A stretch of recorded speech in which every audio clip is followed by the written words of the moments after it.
Knowledge is power to those who may seek, wisdom and glory and a path to the peak.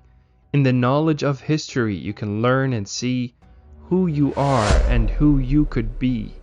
Though I have passed, my stories won't die, for you to gain wisdom, so who am I? I was born and raised in Baghdad in the year 780.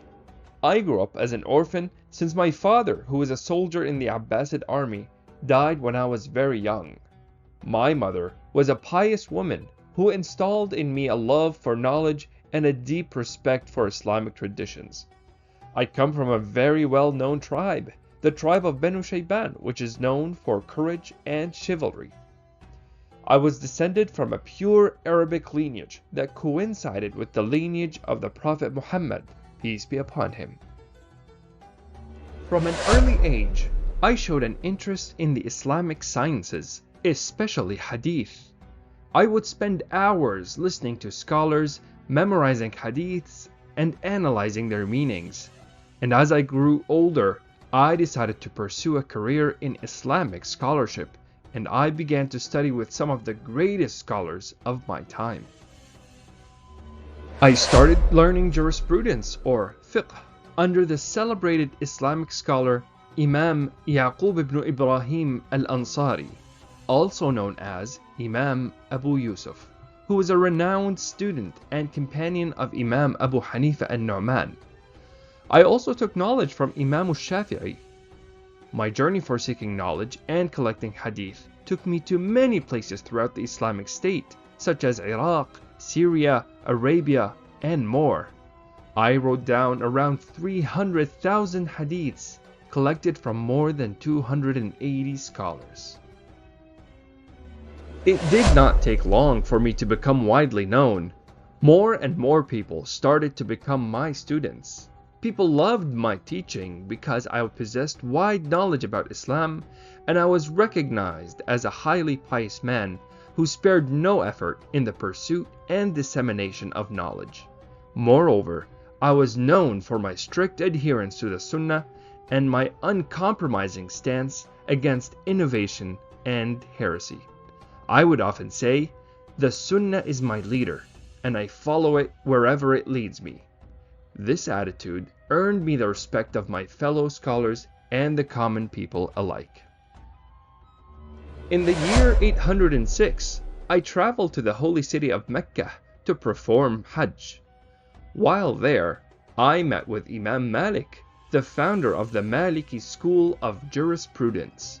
We had a long conversation about the Islamic sciences, and he advised me to focus on hadith and to be wary of the opinions of scholars who did not have a strong foundation in hadith.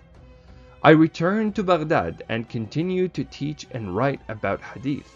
I authored many books, including the famous Musnad, which is considered one of the most important collections of hadith in Islamic scholarship. My uncompromising stance against innovation and heresy put me at odds with the ruling Abbasid dynasty, which was promoting the Mu'tazili school of theology. The Mu'tazilis were known for their rationalist approach to Islamic theology and their belief in the createdness of the Quran. I opposed their ideas and defended their traditional Islamic belief in the uncreatedness of the Quran.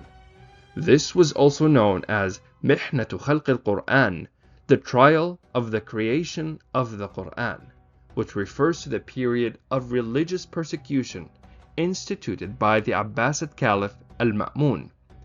During this period, Islamic scholars were punished, imprisoned, or even killed unless they conformed to the self-made and false Mu'tazila theology.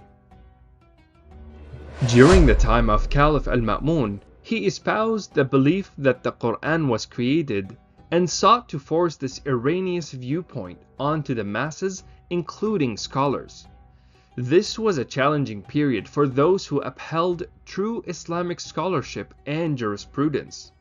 Despite the adversity, myself and other sincere scholars remained resolute in our belief that the Quran was the divine word of Allah and not a creation. I was eventually apprehended and brought before Caliph al-Ma'mun in chains. But before I could face his judgment, news of his death reached us, and Caliph al-Mu'tasim succeeded him. Unfortunately, al-Mu'tasim was not sympathetic to the plight of scholars, and as a result, I was incarcerated in a Baghdad prison until his death. Al-Wathiq succeeded al-Mu'tasim and resumed the policy of testing scholars on the issue of the Mihna. It was during this time that I was released from prison, but with the stipulation that I return to my hometown of Baghdad. I chose to isolate myself from society and remained in seclusion in my home until the passing of Al-Wathiq.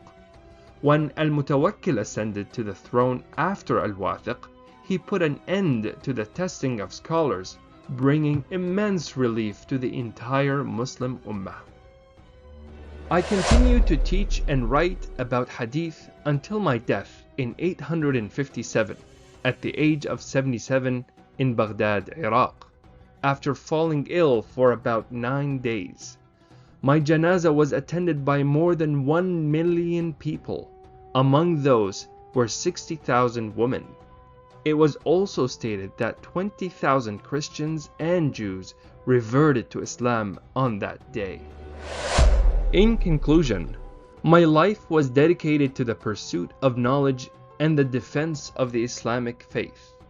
I faced many challenges and hardships, but I remained steadfast in my beliefs and principles. My legacy serves as an inspiration to all those who seek the truth and are willing to sacrifice for it. May Allah guide us all to the right path and grant us the strength to stand up for what is right, just as I did. Throughout my life, I strive to follow the example of the Prophet Muhammad, peace be upon him, and his companions. I believe that the preservation of the Sunnah and the teachings of the Prophet were crucial to the preservation of Islam itself. I sought to maintain the purity of Islam and to reject any innovations or heresies that could threaten it. My teachings and principles have had a significant impact on Islamic scholarship and jurisprudence. The school of jurisprudence, which is based on my teachings, is still followed by millions of Muslims around the world. My emphasis on hadith and the importance of following the Sunnah has helped to preserve the authenticity and integrity of Islamic teachings. My life was not without its challenges and hardships, but I always remained faithful to my beliefs and principles.